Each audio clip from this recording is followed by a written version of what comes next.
যারা স্বাধীনতার সময় বাংলাদেশের বিপক্ষে ছিল, তারা এই বেয়াদবদেরকে সৃষ্টি করার মূলে ছিল। শুধু কি এক নাসিরউদ্দিন পাটোয়ারি, এর মধ্যে কোন স্বাধীনতা আছে? হ্যাঁ, রাজনৈতিক বক্তব্য কিভাবে দিতে হয় জানে? রাজনৈতিক মঞ্চের নেতা বলা যায়?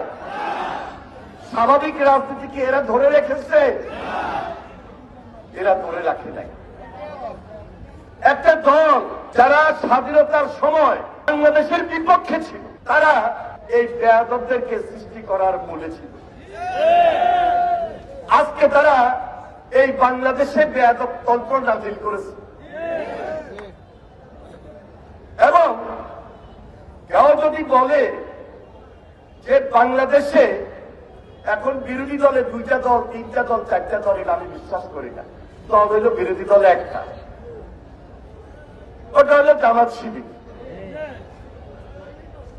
এখানে এই যে নতুন যে ছাত্র সংগঠন করে জাতীয় রাজনীতিতে এনসিপি নামক দলটা তারা সৃষ্টি করেছে, বাস্তবিক পক্ষে আপনি যদি একটু ভালোভাবে বিশ্লেষণ করেন, এরা একে একাকার হয়ে গেছে ওই জামাত শিবিরের। তাহলে বাংলাদেশে ফ্যাসিস্টের বাহিরে পক্ষ হইল এখন 2টা। একটা হইল জামাত শিবির পক্ষ, আরেকটা হইল জিয়া রহমানের নেতৃত্বে, খালেদা জিয়ার নেতৃত্বে বাংলাদেশি জাতীয়তাবাদ পক্ষ। এবং এই পক্ষের নেতৃত্বে একটা রাজনৈতিক মোর্চা, যাদের সঙ্গে আমাদের রাজনৈতিক মিল রয়েছে।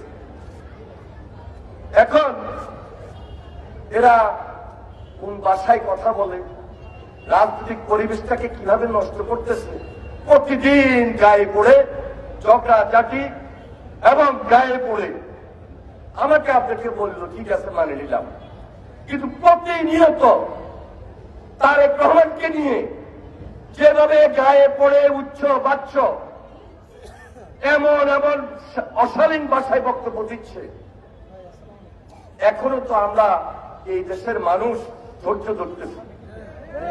আমাদের ধৈর্যের বাদ কিন্তু এখনো ভেঙে যায় নাই। এই কারণে ভাঙে নাই, কারণ আমরা রাজনীতি করতে করতে এখানে এসেছি।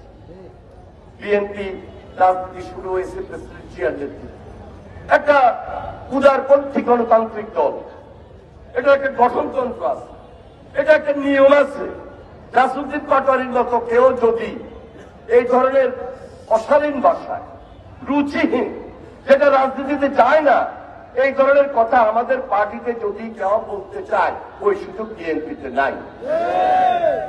এবং তারেক রহমান এই ব্যাপারে খুব সজাগ এবং সতর্ক।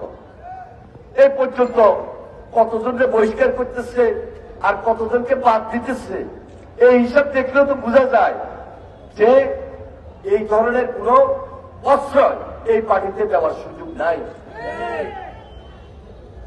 5 তারিখের পরে এরা বাংলাদেশে যে একটা আন্দোলন ছিল, যে আন্দোলনের রেজাল্ট নিয়ে আমরা এসেছি, দেশকে কিছু দিব, একটা সুন্দর নির্বাচন হবে, এখানে একটা বড় বিভক্তি নিয়ে এসেছে।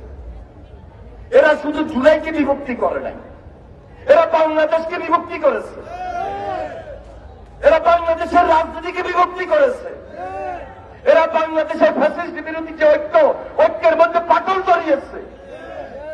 আজকে পার্লামেন্টে যখন আসে খুব সুন্দর সুন্দর কথা বলেন, বাজেট যখন হয় তখন হাততালিও দেয়, আর বাইরে যখন চলে যায় এক একজনের বক্তব্য কি, এবং প্রত্যেকটা বক্তব্য তারেক রহমানকে ব্যক্তিগত আক্রোশের শিকার করে তার বিরুদ্ধে বক্তব্য দিচ্ছেন।